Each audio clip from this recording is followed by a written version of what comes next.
Joining me now, Corey Lewandowski, former campaign manager for the Trump campaign, as you know, in 2016, best-selling author, New York Times, 2 books, now part of the Trump-Pence re-election campaign, senior advisor there. Corey, great to have you, man. Thank you, John, and good morning to you. Now, you're in New Hampshire. First things first, let's talk about your family, your wife, Allison, mom, who stays with you guys on your property, your 4 children. Give us an update. How's everybody? You know, John, we're following the guidelines of this president like everybody else in America should be, which means we're staying at home. And I have not been on an airplane for more than 3 weeks, which, you know, to some listeners, maybe that doesn't sound like much, but for a guy who flies a lot, and that's me, it's a real adjustment. You know, working from home, I've been fortunate enough that I've got a home office, so I'm kind of sequestered in there, either working on our next book or staying up to date with, you know, the campaign activities. But, you know, the 4 kids are all home, obviously, because the schools are closed, and so we're now having them learn from home, and it's been an adjustment. But, look, the key and the most important thing is we're safe and we're healthy and we're following the guidelines and we're not out doing things that we shouldn't be doing. And we are very fortunate that we've got a little bit of property here in New Hampshire. So on nice days, which, you know, is 27 degrees this morning, but it'll warm up a little bit, the kids will have the chance to go outside and play in the yard. So all in all, obviously an inconvenience for some people, life-threatening for others. But for us right now, we're trying to make the best of it. Well, you have to follow the guidelines, and that's what the president has asked every American to do. Be smart, use common sense. You know, follow the guidelines. That's why he doesn't want to do a federal lockdown. He has belief in the American people. They'll do the right thing, and hopefully we can bend this curve down. And in the summer, life can get back to normal, because a lot of the fear, Corey, is that if this, about 30 states now have shut all businesses down, if this goes on into June, Corey, there are millions and millions of businesses that are going to go under. Even with the stimulus, they can't survive that. What is your take on this? Well, you're exactly right. And what we're seeing now, John, is that there are some people who are advocating for a one-size-fits-all approach. In other words, what people are doing in New York City should apply to what's taking place in Montana. And I believe the president doesn't think that that's the best strategy, and that's why he has not issued a national order that applies to every state. He is allowing the governors of those respective states to make decisions for what is best for those people. And I think when decisions are made at the local level, that's when they're most effective. So our governor in New Hampshire has closed the schools up until the beginning of May. It's a smart decision. The governor of Kansas has closed the schools through the rest of the school year. That's his or her decision. But the point is, I don't believe it's the federal government's job or obligation to have a one-size-fits-all approach, and they are providing information every day to the American people directly. The president did a 2-hour press conference yesterday answering questions about the coronavirus, and there are some very bleak predictions. From 100,000 to 240,000 deaths is something that should alarm every American. But we have to make sure a couple things are happening. Number one, we're following the guidelines, and we're taking care of ourselves with the necessary precautions for good hygiene and hand washing and staying away from people if you don't feel well. Number two, continuing to patronize, to the extent possible, local businesses. You know, my wife and I last night ordered from a local pizza place, and I ran over and grabbed it, and they came out and dropped off in the car, so there was almost no interaction with the local communities, but you're still trying to keep those local jobs up and running, because if you don't do that, on the other side of this, John, what you just said is exactly right. We'll come out of this after this terrible pandemic, and the economy will be in tatters if we don't continue to find ways to support businesses, whether it's online services or delivery services or whatever we can do to keep these jobs functioning, because we can't have a third of the American people unemployed. You are so right about this, Corey. The number one thing that we have to do is be sure during this period of time, whatever it is, let's call it April, that we go out and go do delivery, get things delivered, follow the guidelines. But especially with this stimulus coming, I mean, part of the reason people are getting $1,200 each, $2,400 for a couple, $500 with children, is for the stimulus, you want to be able to take that money and spend it, right? Spend it on rent, spend it on food, spend it on supplies, spend it on going out and picking up food and taking it home, because we want the economy to keep circulating in the short period of time, right? Well, of course we do. And look, the whole goal of this stimulus, and the American people know this, is to give them the infusion of cash, albeit not a large number. But look, $1,200 is going to help people who are laid off or furloughed, but give them the opportunity to make sure they're paying their bills and continuing to support their local economies.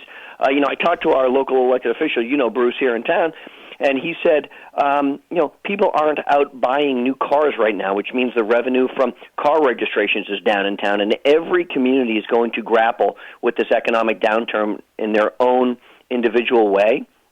But we have to do everything we can to continue to support these local businesses, to continue to support companies that can make deliveries, to continue to try and keep our economy moving, because sheltering in place does not mean stopping everything. And right. And John, I understand that the airlines are going to get a massive bailout. And let me just say something. I like the airline industry. And look, there are very few people in America who fly more than I do, to be honest with you. Mm-hmm. I'm a executive platinum member of American Airlines and Delta and all of them, right? I do it all. I hope that when we get through this pandemic on the other side, those airlines don't decide to gouge the American people with higher prices to try and recoup for the losses that they're having right now, because we just passed a $2.2 trillion spending bill to help those airlines. So I just want to caution people to look at that, because I was just looking and said, hey, maybe for Thanksgiving we'll have the opportunity to go somewhere, since we've been held up in the house for what will probably be 6 or 8 weeks. And I looked at some of the airline pricing already, and they're astronomical. And I don't understand it, because there can't be a lot of people flying come November. But more than that, with this kind of notice, you'd think the price would be cheaper. And I'm just worried that some of the airlines may be trying to gouge people on the other side of this thing. So we should be cautious of that as well. Well, we should, but Corey, that's what they do, right? They're going to take the money, gouge you on prices, reduce your leg room, and take your bag of peanuts away. This is really the fear when you get to the corporate bailout side.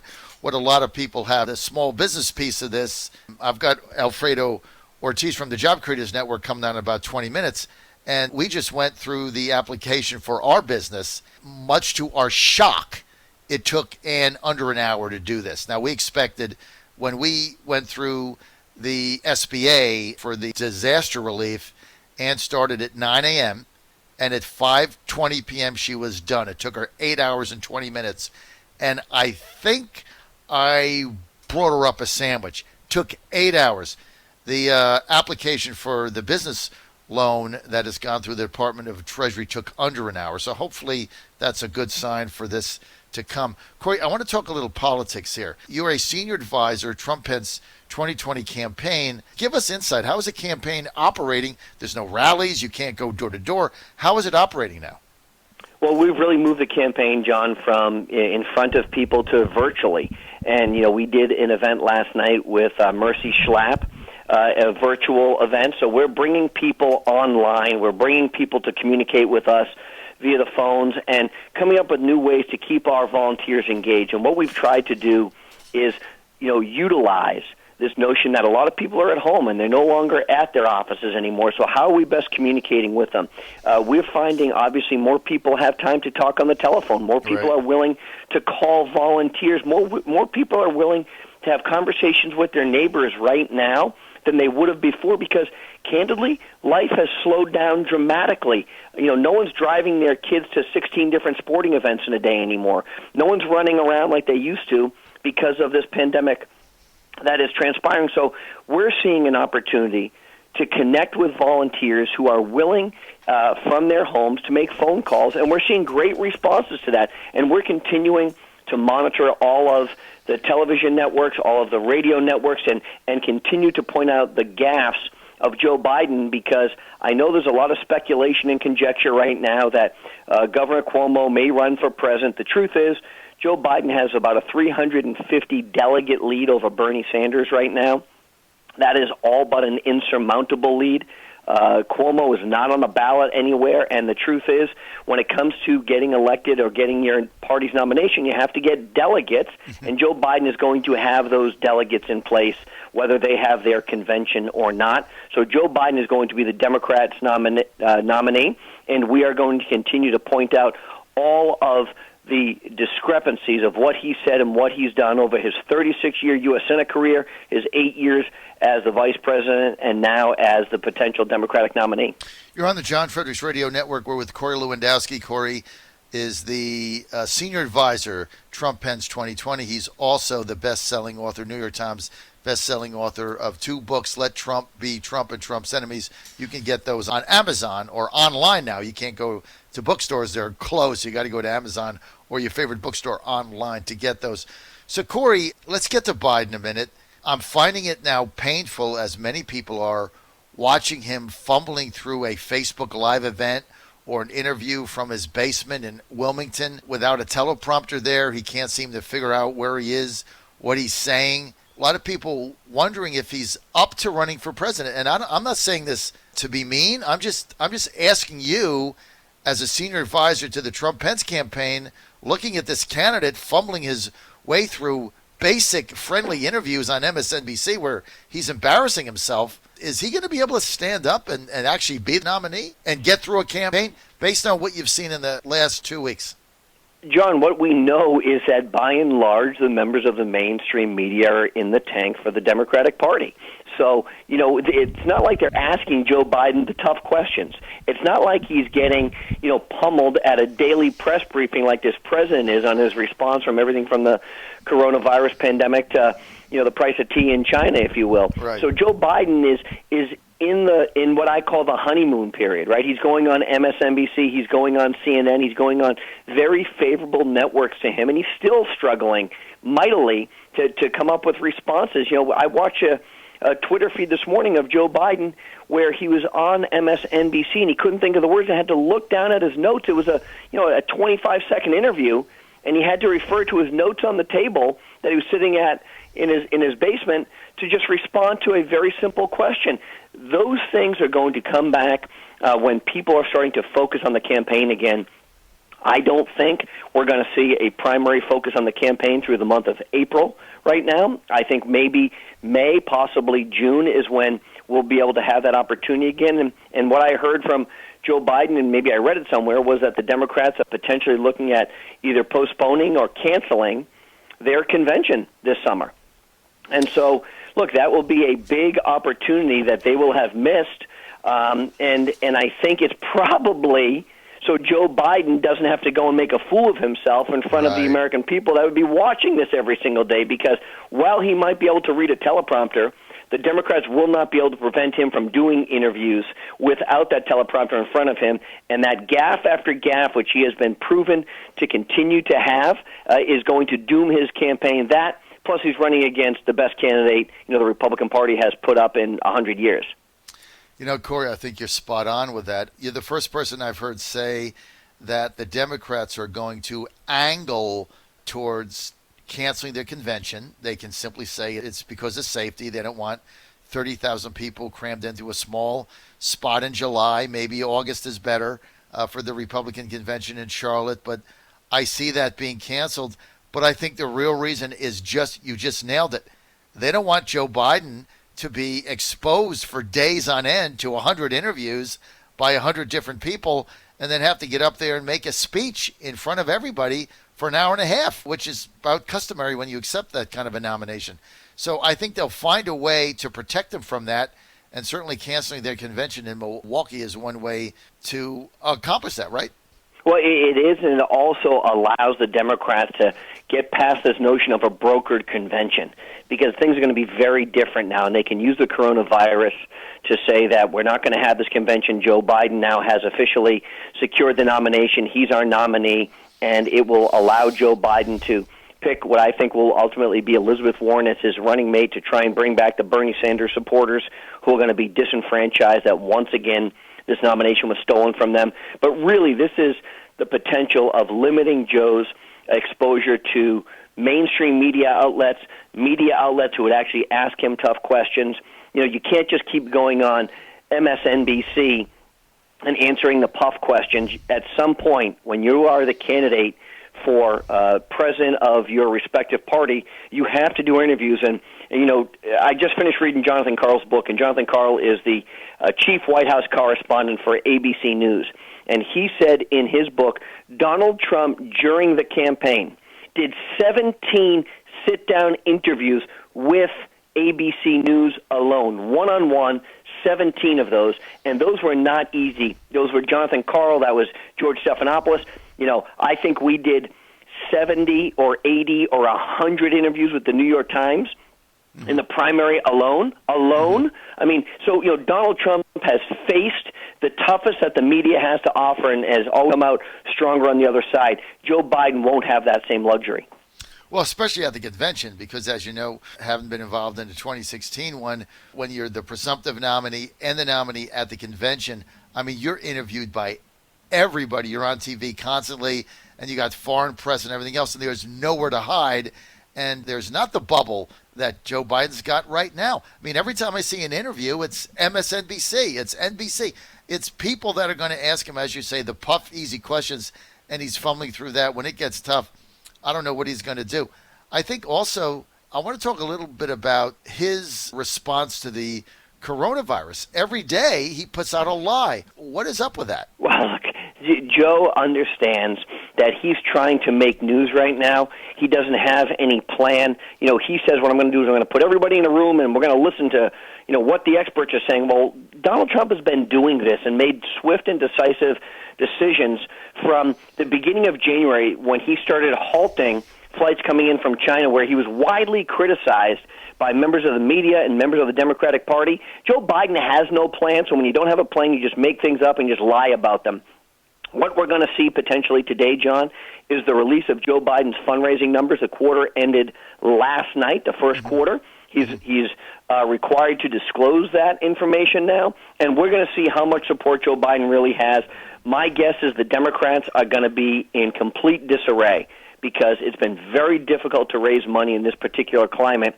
The Trump campaign still has north of $200 million in the bank, plus our resources at the Republican National Committee. Joe Biden is going to be scrounging for pennies, so he has to do something to try and stay relevant in this news cycle where people don't care about him because they care about their families and making sure they're safe and secure. And so, when you just make up lies all day long, maybe you get some free media out of it. Well, the lies can only get him so far. Final question, Corey Lewandowski. There's been talk amongst some Democratic friends I have that they're going to push in November for an all mail-in ballot, thinking that that's the best way they can beat Trump, because obviously then they can take the absentee ballots, do the harvesting, go to the old people's homes, do whatever they did in Orange County that was highly successful for them in 2018. What is your reaction to that? John, it's not the first time I've heard it, unfortunately. A lot of people are talking about it. And, these states that want to potentially do that are going to have to meet some very strict guidelines. And we have now seen that primary after primary has been postponed, and I think rightfully so. But I think there's some real concern if, I know states like Colorado have done the all-mail-in ballot for a long time, and it's worked very successfully there. But I don't know if every state is prepared for that. And what we know is that historically, Republicans do very well on Election Day turning out their voters, and that's just the way it's always worked. And so I don't know if at this point in time on April 1st we need to make that decision. I love the fact that people can walk into and vote, and people hold signs and show their support, and I think that's a big part of the process. So candidly, I'm not a huge fan of the all-mail-in ballot. I think it's something we'd have to look at. If it's a health issue in November, then we should readdress that. But, I would like to see it where people can continue to walk into their polling location, see their neighbor, talk to them, and pull the lever the way they've always done it. Yeah, well, look, November's a long time off. It's hard for me to believe that come November we're still going to be in this situation. 2 months ago, before this thing hit, there was no way Joe Biden was going to beat Trump. Trump was going to win again. It was going to be a landslide, and he was going to take the House with him. Now we have a different set of circumstances. But I got to tell you, Corey, just looking at this thing objectively, I think President Trump's leadership, his leadership during this pandemic has been absolutely stellar. I don't know if there's anything I would have done differently or that I could think of that he's not done. And the fact that he stands up there for 2 hours a day. Now, and part of the problem is now he has to spend an hour and a half answering, stupid question after stupid question, because what White House Correspondents Association did is they cut everybody out that can get in there that has a hard pass, and you have to have an assigned seat, and then they only took 25% of the assigned seat holders. So basically, any of the legitimate people that go in there and ask good questions like me got cut out of it. So it's only basically those associates that go in there that have a Democratic DNC oriented agenda. I mean, you got to admit, does Spicer some of those questions are stupid. Does Spicer still get in? I'm not sure. I know that. I just wonder about that because I saw Spicer was in the press briefing the other day. Well, because Newsmax has an assigned seat. So, I got it. yeah. Okay. So when of all the assigned seats, they can only take 25% on a rotation basis. So when Newsmax comes up, he can get in if they send him or they send one of their other correspondents. But if you don't have an assigned seat, like I used to be able to go in there at any time because I'm a hard pass holder, but right. Now I don't have an assigned seat, so I'm out. And so you don't get anybody legitimate in there. That's why some of those questions are so stupid. It's just annoying.